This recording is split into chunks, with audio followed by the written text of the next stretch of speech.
ঠিক যেরকম আগের ভিডিওতে আমি ডিসকাস করলাম যে একটা ওভারিতে প্রেগন্যান্সি আসতে পারে কিনা, এখন ডিসকাস করব যে একটা ফ্যালোপিয়ান টিউব থাকলে প্রেগন্যান্সি আসতে পারে কিনা। একটা ফ্যালোপিয়ান টিউব অকেজো আর আরেকটা ফ্যালোপিয়ান টিউব খোলা আছে, এটা কিন্তু একটা আমাদের ইনফার্টিলিটি প্র্যাকটিসে একটা ভীষণ ভীষণ কমন সিনারিও। আরেকটা খুব কমন সিনারিও হচ্ছে একটপিক প্রেগন্যান্সি হয়েছে, একটা ফ্যালোপিয়ান টিউব বার্স্ট হয়ে গেছে, ওটাকে বাদ দিতে হয়েছে, অন্য ফ্যালোপিয়ান টিউবটা ঠিক আছে। তো এবার পেশেন্টের নিশ্চয়ই মনে হয় যে আরে আমি তো হাফ হয়ে গেলাম, আমি তো আগে টোটাল ছিলাম, এখন তো আমার পাওয়ারটাই হাফ হয়ে গেছে, একটা টিউবই নেই আমার, তো প্রেগন্যান্সি কি করে আসবে, আমার প্রেগনেন্ট হওয়ার পাওয়ারটাই আমার হাফ হয়ে গেছে। এরকম একটা কিন্তু পেশেন্টদের মনে একটা ধারণা থাকে এবং তারা অত্যন্ত ভয় পেয়ে উৎকণ্ঠা নিয়ে আমাদের কাছে চেম্বারে আসে। তো এখানে প্রসঙ্গত আমি বলে থাকি যে মেয়েদের কিন্তু মাসে একটাই ডিম রিলিজ হয় নর্মালি, দুটো ডিম কিন্তু রিলিজ হয় না, এবং সেটা হয় লেফট সাইড থেকে রিলিজ হয় অথবা রাইট সাইড থেকে রিলিজ হয়। যে দিক থেকেই রিলিজ হয়ে থাকুক না কেন, লেফট অর রাইট, কোনো একটা ফ্যালোপিয়ান টিউব গিয়ে তাকে পিক আপ করে নেয়, ওটা রিলিজ হয়ে নিচে পড়ে যায় পাউচ অফ ডাগলাসে। তারপরে টিউবস আর ফ্লোটিং স্ট্রাকচার, এবং টিউবের এন্ডে কিন্তু ঠিক এরকম আমার আঙ্গুলের মতন এরকম রোজ শেপেড এরকম হ্যান্ড লাইক প্রজেকশনস আছে, যেগুলোকে আমরা ডাক্তারি ভাষায় বলে থাকি ফিম্ব্রিয়া। ফিম্ব্রিয়া মানে কিন্তু এরকম প্রজেকশন, ফিঙ্গার লাইক প্রজেকশনস, তাকে বলা হয় ফিম্ব্রিয়া। তো এরকম ফিম্ব্রিয়া গুলো চলে যায় গিয়ে ওই ডিমটাকে কিন্তু এরকম করে ঠিক এরকম করেই তুলে নেয় পাউচ অফ ডাগলাস থেকে, হয় ডান দিকের টিউবটা তোলে অথবা বাঁ দিকের টিউবটা তোলে। আরেকটা যেটা ধারণা থাকে যে কারুর হয়তো বাঁ দিকের টিউবটা হয়তো বাদ গেছে, ডান দিকের টিউবটা ওপেন আছে, কিন্তু এবারে ওর ডিম প্রোডাকশন হলো বাঁ দিকে।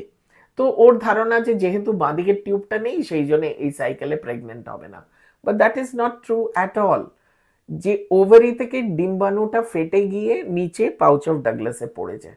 নিচে পড়ে কেন? That is gravity. গ্র্যাভিটি দিয়ে ওভামটা নিচে পড়ে গেল। এবারে এই দুটো যে ফিম্ব্রিয়া লাইক প্রজেকশন যেগুলো ফ্লোট করছে, এগুলোর মধ্যে যে কোনো একটা, এরকম না যে বাঁদিকের ওভারি হলে ওটা বাঁদিকেরই টিউব ধরবে, ডান দিকের ওভারি হলে ডান দিকের টিউবই ধরবে, it the body doesn't function like that.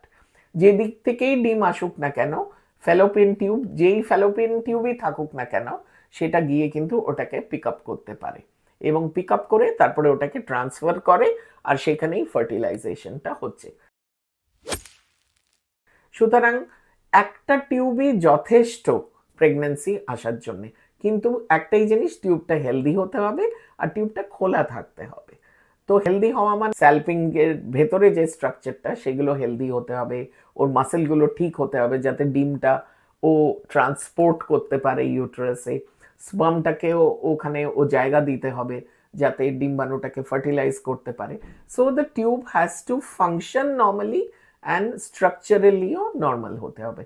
So one good tube is enough to get a lady pregnant naturally or through IUI. IUI তে একটা অন্তত টিউব খোলা থাকতেই হবে।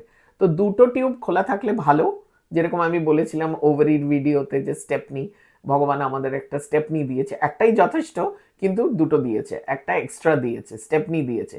কোনো কারণে যদি একটা খারাপ হয়ে যায় অ্যাটলিস্ট একটা দিয়ে খুব ভালোভাবেই গাড়ি এগোতে পারবে। ওকে, তো one tube is enough to get a normal pregnancy or a IUI, but we have to, তো দুটো টিউব খোলা থাকলে আরো ভালো, চান্সেস আরো বেশি। আর আরেকটা হচ্ছে যে বাঁদিকের ওভারি থেকে ডিম বেরোলে যে বাঁদিকের টিউবই ওটাকে ধরবে সেটাও কোনো মানে নেই। এই নিয়ে অনেক পেশেন্টরা আমার কাছে আসে, হয়তো একটা টিউব নেই, এবার IUI হচ্ছে, ফলিকুলোমেট্রিতে দেখা গেছে যে যেদিকে টিউবটা নেই সেই দিকেই ডিম্বাণু তৈরি হচ্ছে।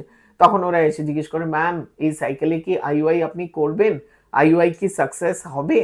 নিশ্চয়ই হবে, কারণ ওরকম কিছু নেই যে এইদিকে ডিম বেরোলে ওই দিকেরই টিউবটা তাকে টেনে তুলবে, অন্য সাইডের টিউবও এসে ওকে তুলতে পারে। টিউবস আর স্মল লং ফ্লোটিং স্ট্রাকচারস, ওরা ফ্লোট করে, ওরা মুভ করে, যেখানে ডিম পড়েছে সেখানে গিয়ে ওই ফিম্ব্রিয়াটা ডিমটাকে এরকম করে তুলে নেয়।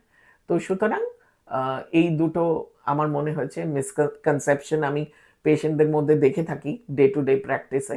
তো আমার মনে হলো একটা ইউটিউব ভিডিও বানিয়ে যদি আমি এটা যদি মিসকনসেপশনটা ক্লিয়ার করি তাহলে সেটা খুব ভালো।